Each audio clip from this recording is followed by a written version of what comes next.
Welcome to study classes.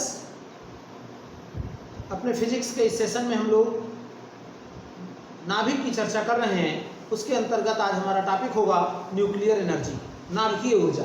नाभिकीय ऊर्जा पढ़ने से पहले आपको आइंस्टीन का द्रव्यमान ऊर्जा समीकरण जानना चाहिए। आप ये समीकरण पढ़ चुके हैं। आइंस्टीन का जो द्रव्यमान ऊर्जा समीकरण है उसके अनुसार अगर कहीं डेल्टा एम द्रव्यमान की क्षति होती है तो उसके तुल्य जो ऊर्जा है delta E is equal to delta M into C square, यानी डेल्टा एम द्रव्यमान ऊर्जा में परिवर्तित हो जाता है। और जब द्रव्यमान ऊर्जा समीकरण की स्थापना हो गई तो जो द्रव्य विनाशता का नियम था या द्रव्यमान संरक्षण का नियम और ऊर्जा संरक्षण का नियम, इनका एकीकरण हो गया और फिर ये कहा गया कि ब्रह्मांड में द्रव्यमान घट सकता है किंतु उसके तुल्य ऊर्जा उत्पन्न हो जाएगी। मतलब क्या है, द्रव्यमान और ऊर्जा का कुल भंडार संरक्षित रहता है। द्रव्यमान अगर घट रहा है तो निश्चित रूप से उसके तुल्य ऊर्जा उत्पन्न होगी और ये समीकरण द्रव्यमान ऊर्जा समीकरण कहलाया। और इस प्रकार से द्रव्यमान संरक्षण तथा ऊर्जा संरक्षण नियमों का एकीकरण। तो ये बात हुई आइंस्टीन के द्रव्यमान ऊर्जा समीकरण की। युग्म उत्पादन और युग्म विनाश क्या है, पेयर प्रोडक्शन और पेयर एनिहिलेशन। युग्म उत्पादन, अगर एक गामा किरण फोटॉन है, महत्वपूर्ण टॉपिक है, थोड़ा आप ध्यान से देखेंगे। युग्म उत्पादन, युग्म उत्पादन क्या है, अगर एक गामा किरण फोटॉन है तो जब एक गामा किरण फोटॉन नष्ट होता है तो वो पेयर प्रोडक्शन की क्रिया को प्रदर्शित करता है। +1 बीटा 0 और -1 बीटा 0, यानी पॉजिट्रॉन और इलेक्ट्रॉन। जब एक गामा फोटॉन की नष्ट होता है, एक गामा फोटॉन किसी भारी पदार्थ पर गिरता है या कोई ऊर्जित गामा किरण फोटॉन किसी भारी पदार्थ पर गिरता है तो वो उसके नाभिक के द्वारा अवशोषित कर लिया जाता है और उसकी ऊर्जा से एक पॉजिट्रॉन और एक इलेक्ट्रॉन की उत्पत्ति होती है। और ये क्रिया जो है वो पेयर प्रोडक्शन यानी युग्म उत्पादन कहलाती है। चूंकि दोनों का विराम द्रव्यमान 9.1 × 10⁻³ किलोग्राम होता है, इसलिए युग्म उत्पादन के लिए आवश्यक ऊर्जा, युग्म उत्पादन के लिए आवश्यक ऊर्जा क्या, कितना यम है, 2 यम है। यम क्या है, 9.1 × 10⁻31 और सी स्क्वायर 9 × 10⁻16, 3 × 10⁸ का स्क्वायर। और इनको आप जब गुणा करेंगे तो 9 दूनी 18, 1 और 18 9 162 और 1 163 और 1 अंक पर दशमलव 16 15 21, इतने जूल ऊर्जा उत्पन्न। ये जूल जो ऊर्जा है ये कुल ऊर्जा हुई, यानी प्रत्येक कण की विराम द्रव्यमान ऊर्जा, या हम ये कह सकते हैं कि सीधे सीधे इतने कहा जाए और इसको हम MeV में बदल दिया, -15 1.6 × 10⁻13 MeV। तो ये हो जाएगा 1638/16 × 10⁻² MeV। और भाग करेंगे 16 × 16 दशमलव 16 × 16 16 × 32 102 × 10⁻², यानी E बराबर 1.02 MeV। तो एक की विराम द्रव्यमान ऊर्जा क्या होगी, प्रत्येक कण के लिए क्या होगी, 1.02/2, यानी एक कण की विराम द्रव्यमान ऊर्जा क्या होती है, 0.51 MeV। तो 0.51 MeV एक कण की विराम द्रव्यमान ऊर्जा है। मतलब अगर हमको गामा किरण फोटॉन से युग्म उत्पादन पेयर प्रोडक्शन की घटना का प्रदर्शन करना है तो पेयर प्रोडक्शन की घटना के प्रदर्शन करने के लिए ये आवश्यक है कि कुल गामा फोटॉन की ऊर्जा कम से कम 1.02 MeV होनी चाहिए। अगर 1.02 MeV से कम है तो पदार्थ पर जब ये गामा किरण फोटॉन आपतित होगा तो पेयर प्रोडक्शन नहीं होगा, युग्म उत्पादन नहीं होगा। क्या होगा, प्रकाश वैद्युत प्रभाव हम आपको पढ़ा चुके हैं। फोटो इलेक्ट्रिक इफेक्ट अथवा कॉम्पटन प्रभाव प्रदर्शित होगा, पेयर प्रोडक्शन की घटना प्रदर्शित नहीं होगी। कब?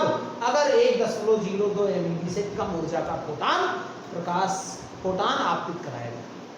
बहुत इंपॉर्टेंट क्वेश्चन कि अगर 1.02 MeV ऊर्जा है या युग्म उत्पादन क्या होता है, इसके लिए आवश्यक न्यूनतम ऊर्जा क्या है। अगर ऊर्जा इससे कम है तो क्या होगा, इससे अधिक है तो क्या होगा। तो अगर 1.02 MeV से कम है तो पेयर प्रोडक्शन नहीं होगा, युग्म उत्पादन नहीं होगा। उस स्थिति में जो प्रकाश वैद्युत प्रभाव है, फोटो इलेक्ट्रिक इफेक्ट और कॉम्पटन इफेक्ट प्रदर्शित होगा। लेकिन अगर 1.02 MeV से अधिक ऊर्जा है तो जो शेष ऊर्जा है यानी 1.02 के अलावा जो ऊर्जा बचेगी वो पॉजिट्रॉन और इलेक्ट्रॉन को गतिज ऊर्जा के रूप में प्राप्त हो जाएगी। गतिज ऊर्जा का वितरण दोनों कणों में बराबर नहीं होता है। पॉजिट्रॉन की गतिज ऊर्जा इलेक्ट्रॉन से कुछ अधिक होती है क्योंकि पॉजिट्रॉन धनावेशित होता है और नाभिक से दूर जाते हुए वो धनावेशित नाभिक के कारण प्रतिकर्षण होता है और प्रतिकर्षण के कारण वो तीव्र त्वरित होता है। तो ये बात हुई पेयर प्रोडक्शन की। अब पेयर एनिहिलेशन क्या है, इसका बिल्कुल रिवर्स प्रोसेस है पेयर एनिहिलेशन।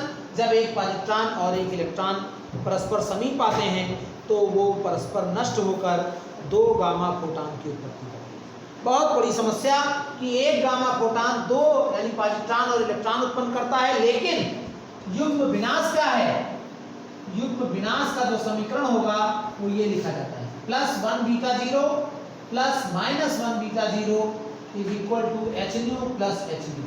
तो 2 कहाँ से हो गए, 2 इसलिए हो गए ताकि जो 2 गामा फोटॉन जब उत्पन्न होंगे तो ऊर्जा और संवेग संरक्षित रहेगा। अगर हम यहाँ पर 1 रख देते हैं, केवल 1 hν उत्पन्न होता है तो ऊर्जा और संवेग संरक्षण के नियम की पुष्टि नहीं होगी। तो इसलिए ऊर्जा और संवेग संरक्षण का नियम पुष्ट होता रहे, संतुष्ट होता रहे, इसके लिए आवश्यक है कि पेयर एनिहिलेशन में 2 गामा फोटॉन। जब एक पॉजिट्रॉन और एक इलेक्ट्रॉन परस्पर समीप आते हैं तो उनसे 2 गामा फोटॉन की उत्पत्ति होती है। इस क्रिया को हम पेयर एनिहिलेशन कहते हैं, युग्म विनाश। बात आती है बंधन ऊर्जा और द्रव्यमान क्षति। किसी भी नाभिक का जो वास्तविक द्रव्यमान है, वास्तविक द्रव्यमान माने मास ऑफ न्यूक्लियस, उसमें उपस्थित न्यूक्लियस के द्रव्यमानों के योग से कुछ कम होता है। नाभिक का वास्तविक द्रव्यमान उसमें उपस्थित न्यूक्लियस के द्रव्यमान के योग से कुछ कम होता है और द्रव्यमान का जो ये अंतर है, इसी अंतर को हम मास डिफेक्ट यानी द्रव्यमान क्षति कहते हैं। यानी द्रव्यमान क्षति क्या हो जाएगी, द्रव्यमान क्षति बराबर प्रोटॉन और न्यूट्रॉन का कुल द्रव्यमान मतलब न्यूक्लियस का द्रव्यमान माइनस नाभिक का वास्तविक द्रव्यमान, और इसको हम डेल्टा m से प्रदर्शित करते हैं। यानी mass of proton plus mass of neutron, total mass of proton plus total mass of neutron minus mass of nucleus. इनको जब माइनस कर देते हैं तो हमको द्रव्यमान क्षति मिल जाती है, और जो द्रव्यमान क्षति है उसी के अनुसार ऊर्जा प्राप्त होती है। इसके तुल्य ऊर्जा जो होगी डेल्टा m से प्रदर्शित करते हैं द्रव्यमान क्षति को, तो डेल्टा m × c² द्रव्यमान क्षति के तुल्य ऊर्जा हो जाती है। यही ऊर्जा न्यूट्रॉन प्रोटॉन को नाभिक से बांधे रखने के लिए आवश्यक होती है, इसलिए इसको बंधन ऊर्जा कहते हैं। मतलब नाभिक की बंधन ऊर्जा वह न्यूनतम ऊर्जा है जो नाभिक के न्यूक्लियनों को अनंत दूरी तक अलग अलग करने के लिए आवश्यक है।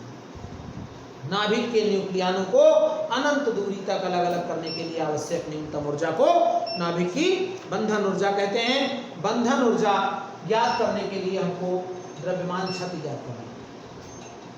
अब यहाँ एक न्यूमेरिकल की बात होती है। द्रव्यमान क्षति हम अगर किलोग्राम में निकाल रहे हैं तो डेल्टा m को c² से गुणा कर देंगे तो ऊर्जा जूल में मिल जाएगी। उसको 1.6 × 10⁻13 से भाग दे देंगे तो MeV में ऊर्जा हो जाएगी। कभी कभी द्रव्यमान एटॉमिक मास यूनिट AMU में दिया होता है तो द्रव्यमान क्षति AMU में ज्ञात होती है, और उस द्रव्यमान क्षति को जब हम 931 से गुणा कर देते हैं तो सीधे ऊर्जा जूल में प्राप्त हो जाती है। ये बात आपको ध्यान देनी है। ऊर्जा जो बंधन ऊर्जा है वो हम ज्ञात करेंगे द्रव्यमान यानी किलोग्राम में। द्रव्यमान क्षति है तो MeV में ज्ञात करेंगे c² से गुणा करके और 1.6 × 10⁻19 से भाग करके। जूल में, ये इलेक्ट्रॉन वोल्ट में मिलेगा, -6 से फिर भाग दे देंगे। तो इस कहने का मतलब ये हुआ कि सीधे सीधे हम c² से गुणा करके 1.6 × 10⁻13 से भाग दे दें तो हमको MeV मिलेगा। लेकिन अगर AMU में है तो 1.6 × 10⁻13 से भाग देने की जरूरत नहीं है, क्योंकि एक AMU 931 MeV के तुल्य होता है। तो AMU में द्रव्यमान क्षेत्र निकाल के 931 से गुणा कर देंगे तो हमको ऊर्जा MeV में मिलती है। कभी कभी बंधन ऊर्जा प्रति न्यूक्लियॉन पूछता है, तो कुल बंधन ऊर्जा निकाल के न्यूक्लियॉनों की संख्या से अगर हम भाग दे देते हैं तो हमको बंधन ऊर्जा प्रति न्यूक्लियॉन प्राप्त हो जाती है। एक महत्वपूर्ण सवाल यहाँ पर है कि रेडियो एक्टिव विघटन और नाभिकीय संलयन में क्या अंतर है। रेडियो एक्टिव विघटन स्वतः होता है, जबकि विखंडन स्वतः नहीं होता है। विखंडन में भारी नाभिक पर न्यूट्रॉनों की बमबारी की जाती है। रेडियो एक्टिव विघटन से अल्फा बीटा निकलते हैं और गामा किरणों के रूप में ऊर्जा मिलती है, जो बहुत अधिक नहीं होती है। जबकि नाभिकीय विखंडन में न्यूट्रॉनों की बमबारी से एक भारी नाभिक 2 लगभग बराबर हल्के नाभिकों में टूटता है और बहुत अधिक ऊर्जा प्राप्त होती है। तीसरी बात, रेडियो एक्टिव विघटन में नाभिक के परमाणु क्रमांक में 1 अथवा 2 का ही परिवर्तन होता है।